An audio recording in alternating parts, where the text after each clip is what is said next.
jacaylbaan dhex muquuraya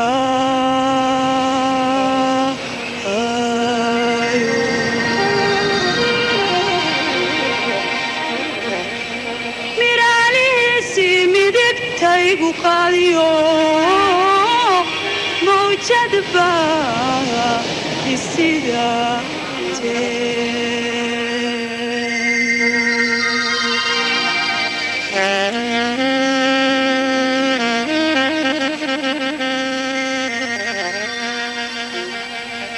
muqdisho oo wajiga ku haysa badweynta hindiya waa magaalo aad qadiim u ah magaceedana waxaa la yaqaanay waqtigii faraacinta masar 6 ama 7 qarni ka hor magaalada muqdisho waxaa lagu dhisay masaajidyo iyo minaarado aad u qurux badan kaasoo ka haray raadkii taariikh ku yeelashadii carabta iyo kuwii beershiya muqdisho ma jirto magaalo u eg oo afrikada madow ah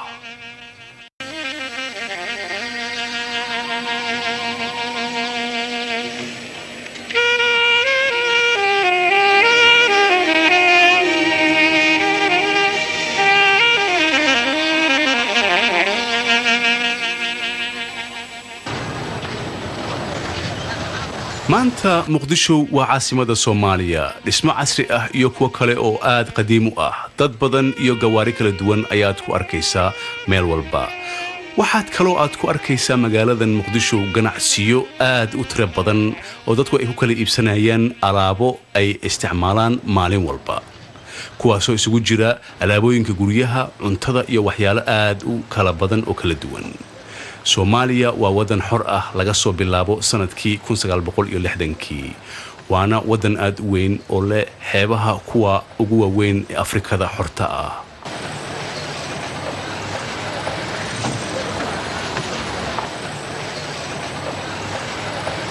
iyadoo lagu qiyaaso wadanka Soomaaliya inay ku nool yihiin 1980kii oo waqtigan ah dad u dhigma ilaa iyo ama ku dhow ilaa iyo 3 milyan oo qofood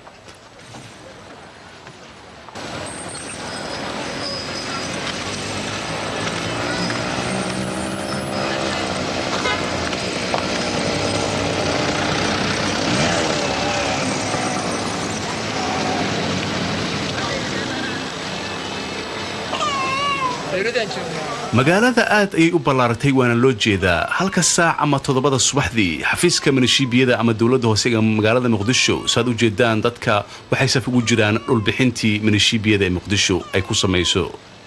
dadkan oo isugu jira qaxooti dad reer guura ah oo go'aansaday inay magaalada qayb ka degaan rabana in loo fududeeyo si ay u dhisan lahaayeen dhulka la siiyay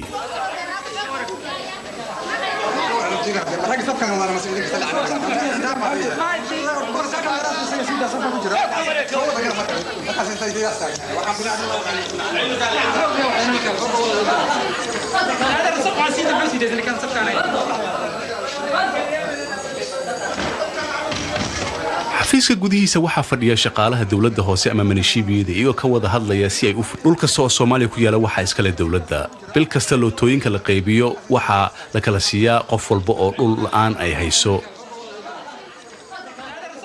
dhul kasta oo Soomaaliya ku yaala waxa iskale dawladda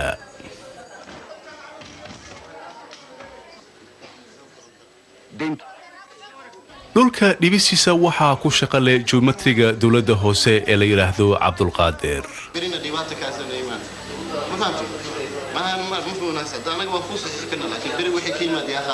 shaqooyinkan aan qabano waa shaqo socota maalin walba saad u jeedaan dad badan ayaana sugaya annagu shaqadeena waa in aan dhul siino iyaga ayaa guryaha dhisanaya dhulka ugu yar aan bixino cabirkiisa waa 13 lagu dhuftay 3 mitir kan ugu weyn cabirkiisu waa 20 mitir lagu dhuftay 20 dadka aan siino aad ay u yeerahay dadka intooda badan waxay u rabaan dhulka iyagoo doonaya inay ku aqal galaan ama ay ka guuraan xaafadaha qadiimka ee magaalada Muqdisho iyo waxa kale oo jira dad dhulka baadiyaha ka yimaada arkana marka ugu horeysa Muqdisho rabana inay ku noolaadaan dhibaatooyin badan ayaanu kala kulanaa dhulbixintan dhibaatooyinka aan la kulano dhulbixista waxa kamid ah sida aad u jeedaan islaantan hor fadhisa waxay ka soo guurtay baadiyaha waxayna leedahay waxaan doonayaa in la isiyo dhul aan ku dhisto guriyo dhulkaas oo ah meesha aniga aan doonay in laga siiyo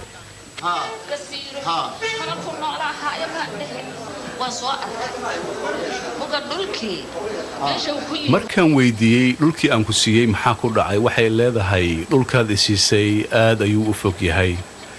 ma tegi karo dhibaatadiisna way badan tahay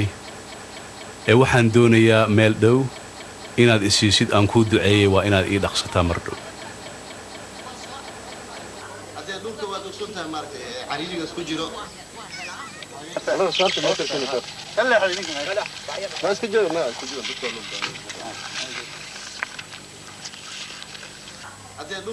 sidaad u jeedaan waxaa bilowday dhulbixintii iyadoo geometriga dowladda hoose ee muqdisho uu cabirayo dhulkii la siin lahaa dadweynaha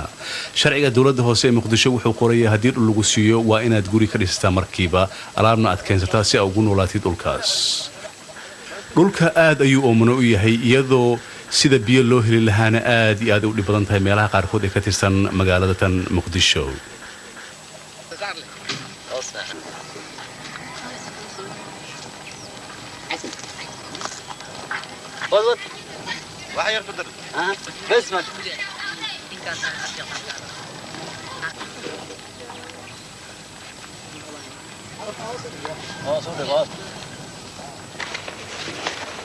Adesso questo è già esecutivo. talyaaniga ku nool magaalada muqdisho ilaa iyo waqtiga isticmaalka waxaa lagu qiyaasay inay ahaayeen ilaa iyo 40,000 sanadkii 80meeyadii waxa kaliya oo ku haray dhowr boqol waxaa jira nin talyaani ah oo la yiraahdo Garfagnano wuxuu qaatay dhalasho Soomaali ah isagoo diinta muslimkana qaatay iyo geometriga la yiraahdo Carlo Bertini oo ka yimid magaalada Reggio Emilia dalka Talyaaniga isagoo u shaqeynaya dowladda hoose ee Muqdisho Questo è il bozzetto. Sì, questo è già esecutivo. meeqa sano ayaad u shaqaysaa dowladda hoose ee Muqdisho maanta ma bilaabin shaqadan 1936 ayaan shaqada igu horeysay say ku dhacday ilaa iyo waqtigaas inaad shaqadan joogtid aad ayaan uga helay magaaladan maxaa dhacay Soomaalidu ma baran miyaa shaqadan maalintay bartaan waan ka tegayaa wadankan say ku imaatay magaalada Muqdisho waxaan muqdisho imid 1936 anigoo u imid dagaalkii Itoobiya iyo Talyaaniga dhexmaray awgees markii dagaalku dhamaadayna halkan ayaan iska joogay waxaan shaqo ka helay dowladda hoose ee Muqdisho ama minishiibiyada iyadoo shaqada la bilaabay December 1936 kowdii Janaayo 1937 waxaa albaabada u furmay dadweynaha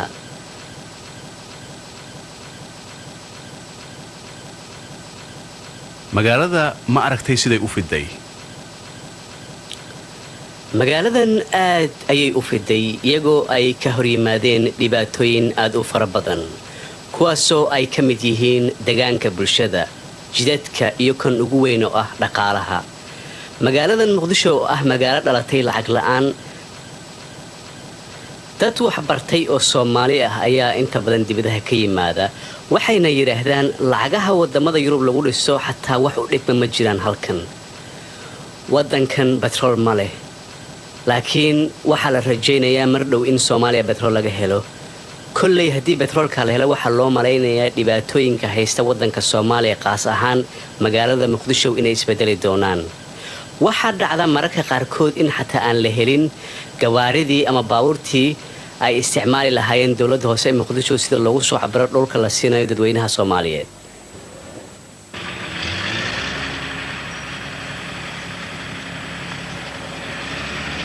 dhismahan aad u jeedaan waa sarta minishiibiyada ama dowladda hoose ee Muqdisho waxay ahaan jirtay dhismihii laga xukumayay 10kii sano ee u dhaxaysay 1950kii ilaa 1960kii xukuumaddii ku meel gaarka ee Talyaaniga loo yaqaanay Fudushaariya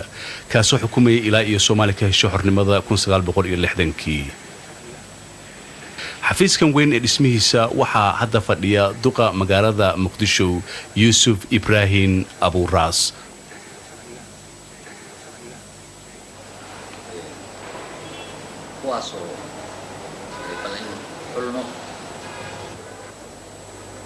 طبعا halkan hadaynu xafiiskan u noqono xafiiskan wuxuu leeyahay taariikh aad u dheer sidaad la socotaan waxaa degnaan jiray wakiilkii dowladda Talyaaniga u qaabilsanaa ku meel gaarkii xornimada Soomaaliya anigu waxaan xafiiskan ka shaqeeyaa muddo 5 sano ah shaqadeydana kama duwana shaqo kasta uu qabto duq magaalo ama siindeko meel alla meeshu adduunka ka jiro sidaan la socono muqdisho waxay la kortay iyadoo aysan jirin wax plan ama ku talagal ah waana magaalo uu geedaha cagaarku ku yeelahay qoraxduna ay aad u kulushahay markuu kacaanka dhashay waxaa gacanta ku dhignay magaalo ay dhibaatooyinkeeda aad u fara badan yihiin kuwaasoo ay ka mid yihiin in qof walba uu ka dhisto guri meeshuu doonayo wadooyinku aan u fiicnayn korontada oo aad u yarayd magaalada waxa ugu daran waxay ahayd dhibaatooyinka guri la'aanta taasoo ka timid markii dagaalkii ogaadeynaya uu dhammaaday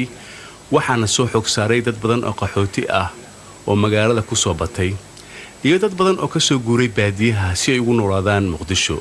iyadoo ay taasi jirto qoys kastoo Soomaaliya wuxuu xaq u leeyahay in guri iyo meel ku noolaado la siiyo marka dhalanaysa ha ku dhalato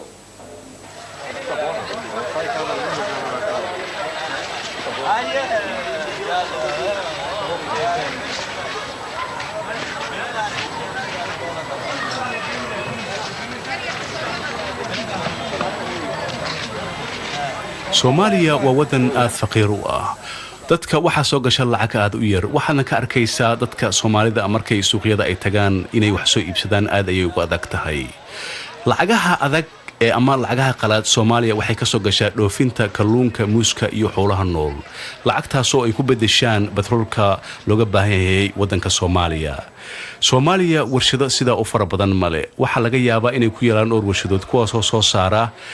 dharka iyo cuntooyinka ay isticmaalaan dadweynaha Soomaaliyeed ee ku nool magaalada Muqdisho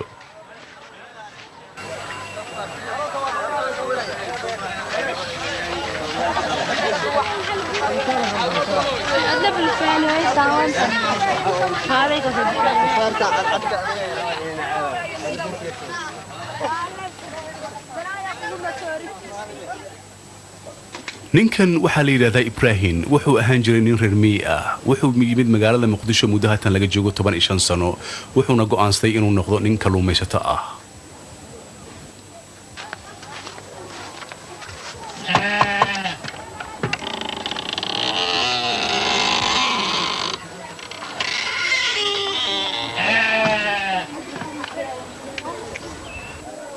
waa kan ilmahayga iyo xaaskayga gabadhaydan waxa la yiraahdaa Xaawo Qaasim 9 sano ayay jirtaa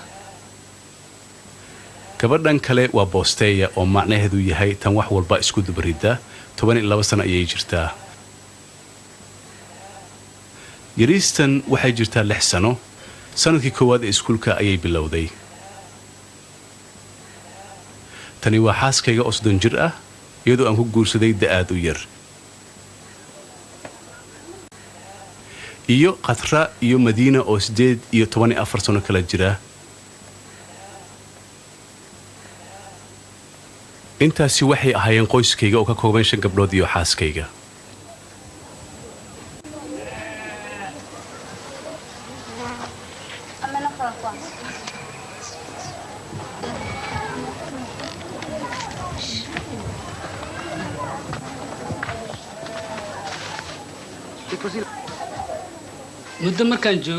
muddo markaan joogay magaalada Muqdisho ayaa dawladda hoose waxay siisay dhul guri aan ka dhisto taasoo u qasabtay inaan bedelo nolosheedii hore ee reer miyiga ahaa markii guriga dhismihiisa bilaabay waxa ii suurtagashay inaan guursado oon xaas iyo caruur aan yeesho si aan nolosheeda waxaan uga bedelo hal qol adoo kuna nool 4 qofood oo qaraabadaada ah nolosha soo dhib ma ahan Ibrahim haddaad u maraysid nolosheeda inay adag tahay waxaa fiican lahayd inaad aragtid saxaaraha oo ah dhulkii aan ku dhashay kuna soo koray intaanan imaanin Muqdisho ilaa wuxuu ku kacay 6,000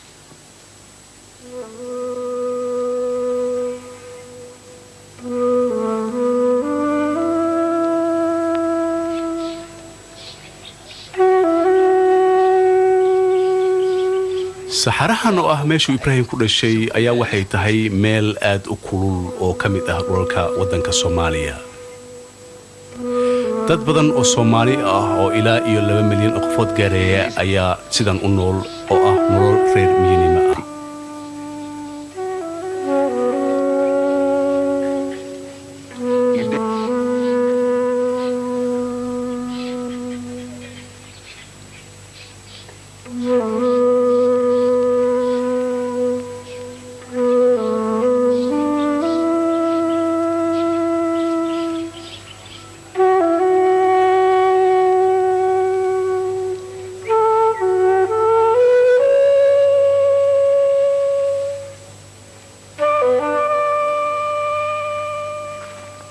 سيلا ياي نبد ملا رونو ها عرورتا سيين انتهي هي واسدا واسك فعين سوما نونغو كورم نونغو نونو ولا haweenaydan iyo carruurteeda waxay sugayaan raggoodii oo sahan meel dheer u aaday waxay leedahay waxay ku maqan yihiin meel roob lagu sheegay oo dheer dadka reer miyiga ah waxay leeyihiin dad ku takhasusay inay soo baadi goobaan dhulka daaqa leh ee roobka uu ka da'ay kaasoo loo yaqaano sahan noloshan aad iyo aad ayaan u aqaanaa waayo muddo haatan laga joogo 15 sano waxaan ku noolaan jiray noloshan reer miyignimada ah marka waan aqaanaa sida sahanka loo aado iyo meelaha roobku ay ka da'een si aan u geysano xoola daajintiisa waddanka reer guuray waay haye meeshii fiican baa in la tago meeshii abaarta haddii la arko meeshii ka fiican in loo guuro ayaa ka fiican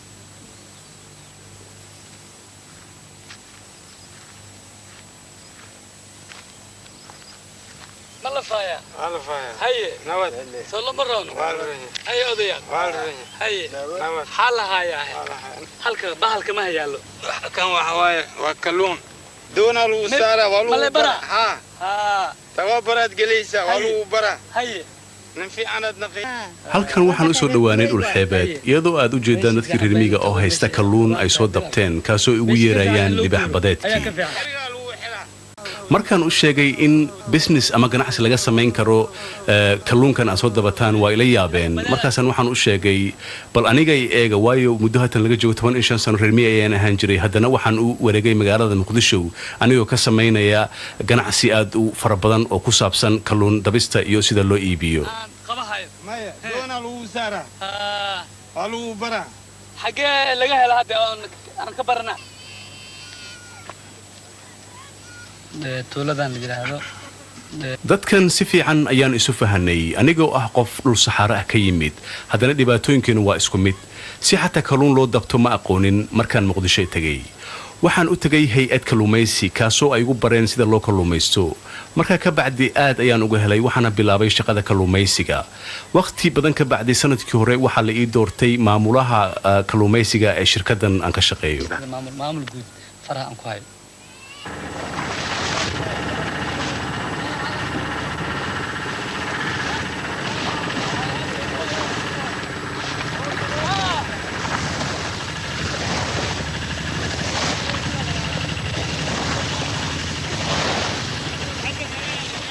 badda Soomaaliya waa badaha adduunka ugu kalluun badan uguna nadiifsan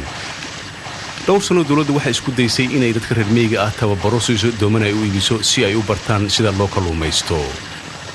taasoo ay noqotay in dad badan oo ka soo guuray dhulka reer miyiga ah ay ka qayb qaataan tababaro ay sameeyeen dawladda Soomaaliya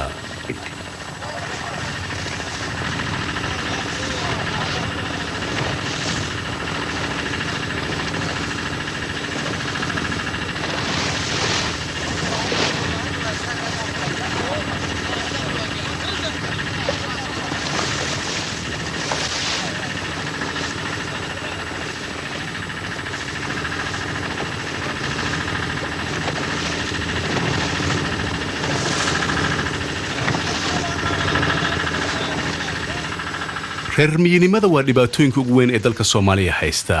halganka ay dawladdu wado weli uma hirgelin sidii la doonayay boqolkiiba 70 dadkii reer miyiga ahaa ee xeebaha la geeyay si ay uga shaqeysaan 1975tii markii roobkii ka bilowday dhulkii ay deganaayeen ee reer miyinimada ahaa gadaal ayay ugu laabteen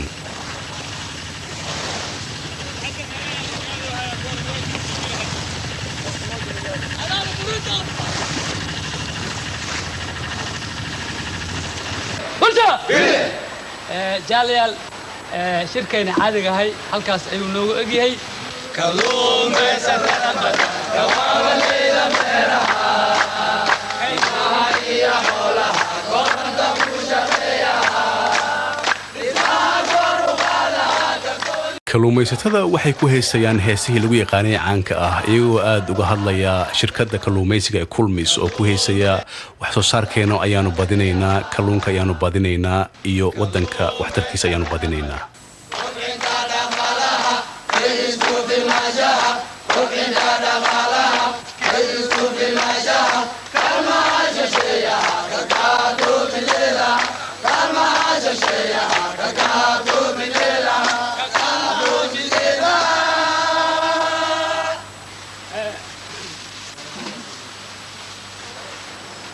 haddana waxaan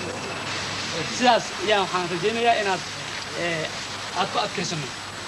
talabaad wax soo saarka ah kulankeenii caadiga ahaa ee khamiis walba maanta waxaan kaga hadlaynaa sidaan u xoojin lahayn wax soo saarka una midoobi lahayn si aan shirkaddan wax soo saarkeeda u kordhino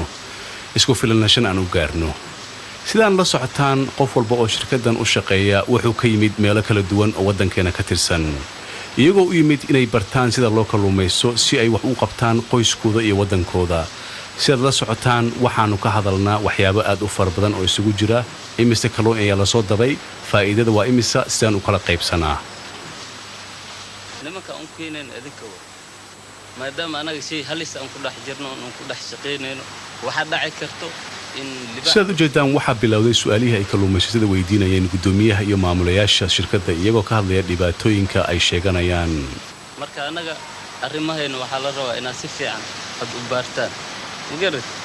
yacni dhinaca oo sukurasyoonaan ka hadlaa markii anaga dhibaata ina soo food saar taas kale aan ka hadlaa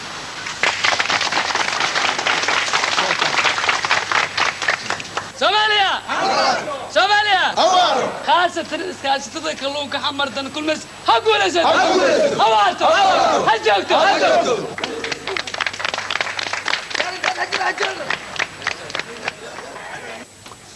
ibraahim ma u hilowday noloshaadii reer miyinnimada mararka qaarkood ayaan soo xasuustaa laakiin noloshayda ayaa aad u wanaagsan ee dhib ima hayo waxyaabo badan ayaa noloshayda iyo tan qoyskayga iska beddelay laakiin iyadoo sidaa ay tahay haddana qof walba meeshuu ku imaaday waa u hilowdaa waana jecel yahay maalin uun ilaahay hadduu yidhahdo inuu ku laabto dadka kula shaqeeya ma hiloobeen iyagana ilama aha aniga ayay ila mid yihiin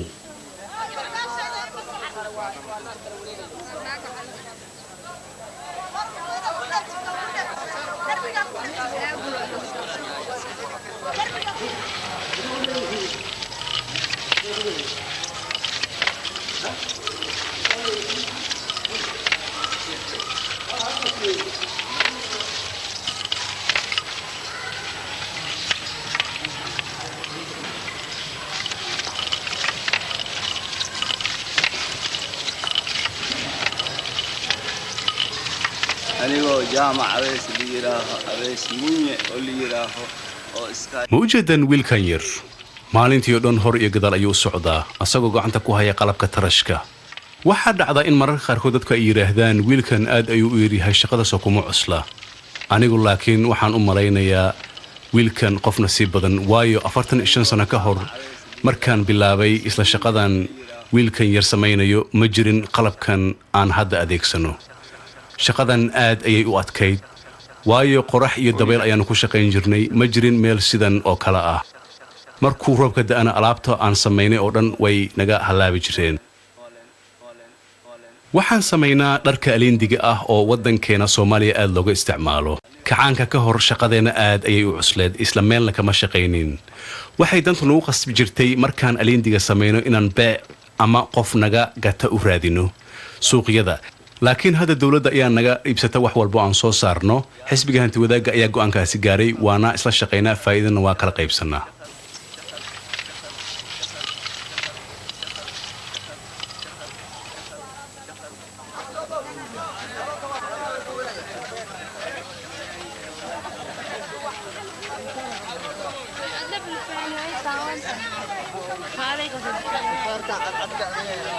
dhismahan oo ah xarunta xisbiga ee xaafadda boondheere waxay ka mid tahay 16 xaafadood ay ka tirsan tahay magaaladan muqdisho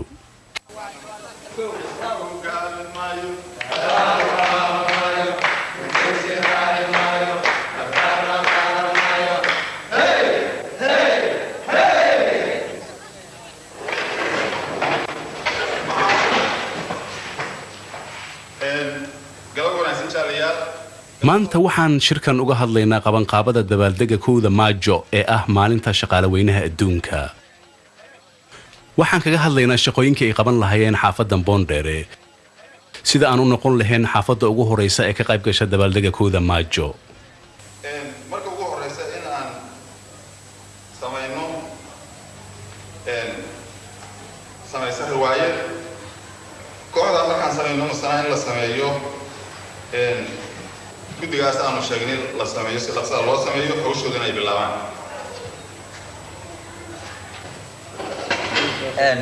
gudoomiye arrintaas aan wax ku kordhin lahaa maadaama sanad walba magaalada muqdisho waxaa ka dhaca dabaaldeg aad iyo aad u weyn oo lagu xusayo maalinta shaqaale weynaha adduunka ee 1 Maajo waxaa ka soo qayb gala 16 xaafadood ay ka tirsan tahay magaalada muqdisho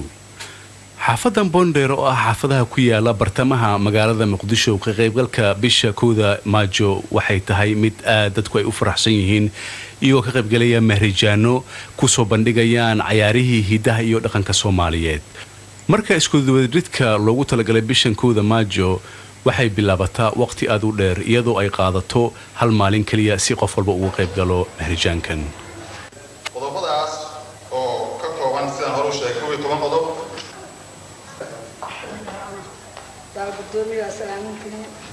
marka ay shirarkan dhacayaan waxyaalaha cajiibka ah ee lagu arko waxaa ka mid ah in ay ka qayb galaan haween oo ka dhibanaya fikradahooda si ay u sheegaan waxyaalaha loo baahan yahay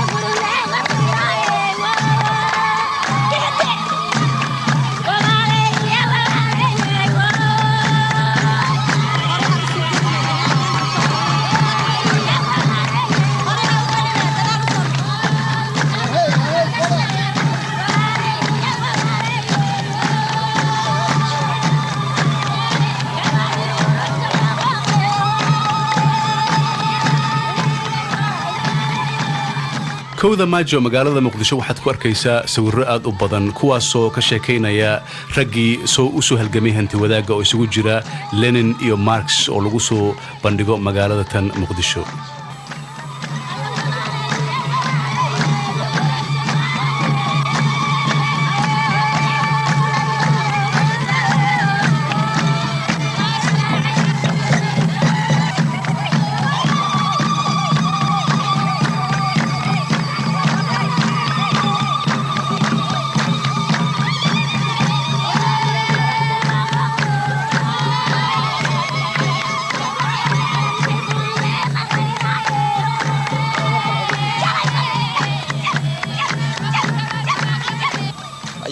ciyaarahan waa kuwa hidaha iyo dhaqanka Soomaaliya oo soo jiray waqti aad u dheer welina aan lumin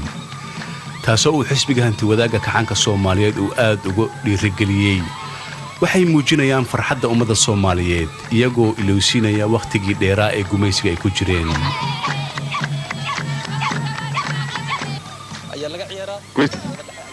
ciyaarahan waxa aad looga yaqaanaa gobolada Banaadir iyo Jubbooyinka iyo Shabeellooyinka nimankan dabka ku ciyaaraya waxa aad ugu faraxsan oo daawanaya caruur aad u far badan oo ka timaaday xaafadda Boondheer ee magaalada Muqdisho